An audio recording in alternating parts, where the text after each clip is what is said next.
welcome to another video here on my YouTube channel. Today's question is, Lissa, what keeps you raw still after 10 years of following this lifestyle?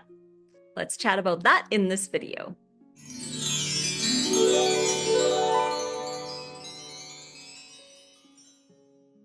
Thank you again so much for joining me today here on my YouTube channel. If you like videos like this, please click like. Don't forget to subscribe to my YouTube channel. And don't forget to check out the vegan health bundle that is going on right now until March 10th. You only have until March 10th to grab this bundle.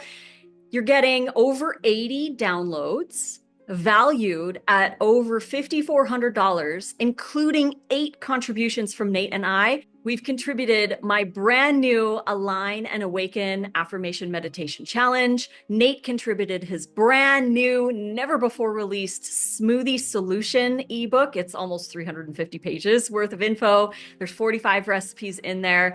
So you get to download that as well. You also get Make It Raw Volume 3, Meal Plan Volume 3, Holiday Menu Volume 3, Tales from the Tailgate, that's our Traveling as a Raw Vegan ebook, and we have another really special contribution.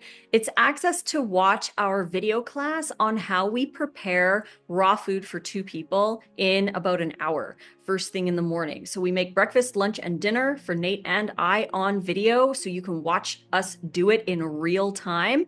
And it only takes about an hour to do all of this food prep for the entire day.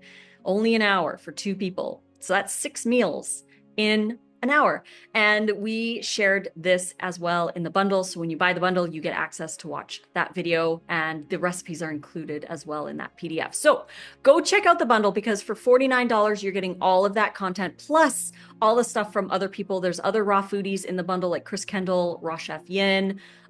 We have a new friend in there. Her name's Daria. She contributed something to the bundle as well, which has raw food recipes in it. And some of the other ebooks as well have accidentally raw recipes, like Lori Landry has her recipe ebook for food for better intimacy. There's so much cool stuff in this bundle. So go check it out. Click the link in the description box below. If you want to know everything that you're getting, if you want to know all 80 plus things that you get to download, go to the website and scroll through the website. You get to see everything that you get. And it only costs you $49, and you get access to download anything that's on the website. So please go check it out. Link is in the description box below. Now for the question, Lissa, what keeps you raw still after 10 years living this lifestyle? So this is an interesting question, because it really hasn't changed much since when I first went raw. There is one thing that has changed, and I'll talk about that in a little bit. But really, most of these things are the same as they were when I first went raw. Number 1 is vegan for the animals. So this doesn't really have anything to do with the raw part, but it's the vegan part. I am vegan for the animals. That is why I have chosen this lifestyle, is for them. Really, it's for them. And bonus that it's good for me and that I am really enjoying it. So that's, like I said, a bonus. It's not the reason why I went vegan. The reason I went raw is because I resonated with it most, and it made the most sense to me. And I love how fresh and delicious everything is, how colorful the food is, how easy it is to clean everything up. And I just feel my best on raw. So that's what I choose. And I don't choose it because I have to do raw, or I should be doing raw, or like any of those like have to kind of things. I do it because I genuinely love it. And that is so freeing to know that I'm choosing it because I want to. I'm not choosing it because I have to, like, oh, I gotta choose raw this time, when I want other things. I genuinely want raw food, and that's why I choose it, because I feel my best eating it. I enjoy it the most. So that's what I pick. And it has nothing to do with, other people who choose to eat cooked food or feel guilty because they're eating cooked food and I'm eating raw. It doesn't really matter, because I'm choosing it for myself. And I don't judge, other people. Whatever they're going to eat is fine by me. But I personally prefer raw. So that's why I choose raw. And I just choose it because I want it. So, when people are like, what keeps you raw? It's like, well, because the food is pretty awesome and I really enjoy it. So that's what keeps me raw is that I enjoy it most. So that's what I choose. The second thing that keeps me raw, even after 10 years, is the same that as when I first went raw, is eating enough and eating enough variety. Those two things have really, I believe, helped keep me raw over this last decade. Um, Eating enough is critical. It's like the number one reason why people struggle on a raw diet is they're just not eating enough calories. Even though they feel full, raw food is low in calorie density. So it's really high in water and high in fiber content, which can fill our stomachs up easier with less calories. So we might feel full, but we might not be getting enough calories in. So even though you might feel full, you might still need to eat more food in general to get enough calories to sustain yourself both energetically and nutritionally. So it's really important to eat more food when you are on a raw diet. Even though you might feel full, make sure that you are getting your goals, because as we age, if we are not consuming enough calories in the day, our bodies are going to break down our muscle mass to get that extra energy that we're not giving it. So it's really important to make sure that you eat enough for your caloric needs. That includes your activity level as well. So make sure that you're eating enough to compensate for your activity level. Otherwise, it's really going to be hard to keep muscle on and be active if you're not eating enough. We got to eat enough. And another thing is the variety. That has helped me so much, not only with keeping things interesting, but with my gut microbiome health.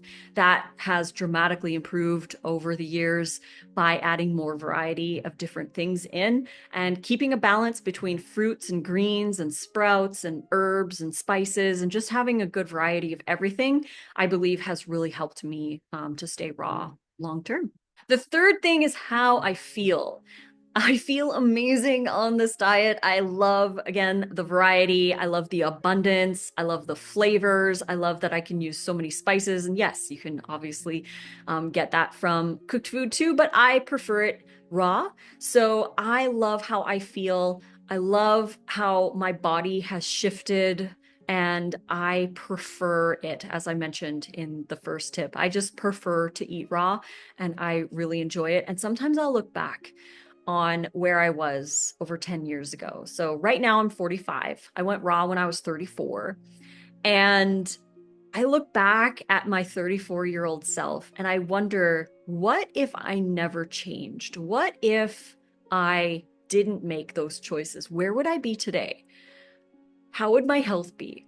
And it's in a way kind of scary to think because I already had issues back then. I had, symptoms of pre-diabetes. I had all the symptoms for PCOS. I had all the symptoms for IBS, even though I had never gone to the doctor to get diagnosed. I was too scared to, but I had all the symptoms for all of these things. I had serious heart flutters. They would happen at night and I would feel like I was having a heart attack. Those were super uncomfortable. I had cystic acne. I was lethargic. I had gut dysbiosis, like serious gut issues and problems and brain fog and like really, really, really painful joints. And I don't want to go back to that. Granted, I was really not eating very well. I would do my healthy stints. I would like spend, a couple days eating really healthy and then I wouldn't. And I would be in a calorie restrictive mindset, like a diet culture mindset back then. So I would be under eating as well. And then I would bounce back to eating junk food and it just wasn't working for me. And I always look back and think like, had I not changed, where would I be today? And that really keeps me motivated to stay raw even after a decade. Next up is being a good example to others. This was a huge motivator to me when I first went raw, because when you are in social situations and they see what you're eating, you're basically teaching them. And I think it was Mel Robbins who said this, that when you don't put yourself first, you're teaching other people that you come second. So putting yourself first and making sure that you make those choices in those challenging situations or with people teaches them that you're serious about your choices for yourself.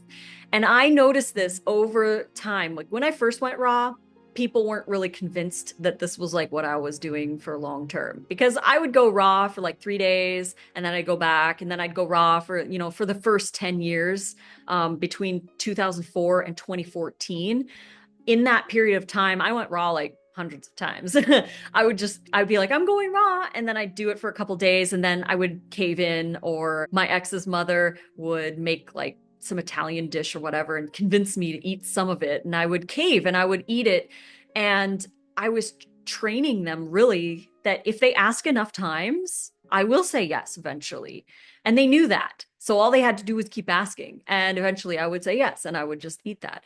So what I learned was the more often you say no, and saying no is actually saying yes to yourself. So it's not a bad or negative thing to say no, because you're actually saying yes to something that you truly want for yourself. So think of it that way. If you have to say no to something, think like, yes, I'm saying no to that, but I'm saying yes to this. I'm saying yes to the salad. I'm saying yes to hydration. I'm saying yes to going to bed early. I'm saying yes to my body, right? You can reframe it like that. And that's what I did when I first went raw. That really helped, because I was training the people to realize. And now after 10 years, no one asks me anything. They know I'm going to say no because I have over the last 10 years. And that brings me into the next point, which is habit. And this only came with repetition and consistency over the years. So this is the one thing that's different than when I first went raw. The reason why I'm able to stay raw now is because I have built such solid habits that I don't even think of what I used to do. I don't even think of those past things. When I have a craving, when I'm hungry, when I want something to eat or whatever, I default naturally to raw food because that's what I've been choosing for the last 10 plus years. I've always been choosing raw food at every single meal. So that's what I default to.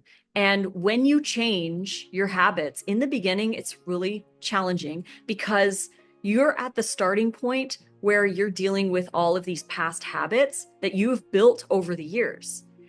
And when you change, you have to think, okay, I'm making a new habit. So if you have a craving or if you have, you know, like that desire to go back to your past habits, it's not that it's bad. It's just that's been your habit. And it's okay to recognize that, but then say, that's not the habit that I want to be continuing. I want to do this instead now. And over time, it just becomes your new reality. And then you just choose it because you choose it because that's your new frame of reference and you don't really think about anything else. And it's so freeing, but it only comes with consistency and repetition. And that's what some people feel like they don't want to put that time in. The time's going to go by anyway. A year's going to go by regardless if you make changes or not. It's going to happen. And how do you want to look back on the year? Do you want to look back on it and say, I'm so glad I made those changes? Or are you going to look back on it and say, I wish I made those changes? And finally, of course, getting creative, trying new things, enjoying recipes from other people. This really helps me to stay raw. And I am working on a new recipe ebook. For those of you who are following on Instagram, you know what that is. That one's coming in May. So that's not going to be in this bundle, but it is coming. This bundle, however, has plenty of raw vegan options for you if you're looking to add more raw food to your diet. Check it out. See what you get for the $49. You get to download over 80 different vegan contributions, and a lot of them are raw. There is quite a bit of raw stuff in there, but there's also other things like a yin yoga course, there's interview series, there's even the legacy of Dr. McDougall in there. So they contributed a few of his classic videos in there as well. So there's so much cool stuff. Go check it out. The link is in the description box below, but you only have until March 10th to purchase this bundle. Support yourself, support the creators. Go check it out. Link is in the description box below. Thank you so much for joining me for this video. We will have another question tomorrow for another video. Until then, don't forget to like this video, subscribe to the YouTube channel, and we will see you tomorrow. I love you so much, and fruit on.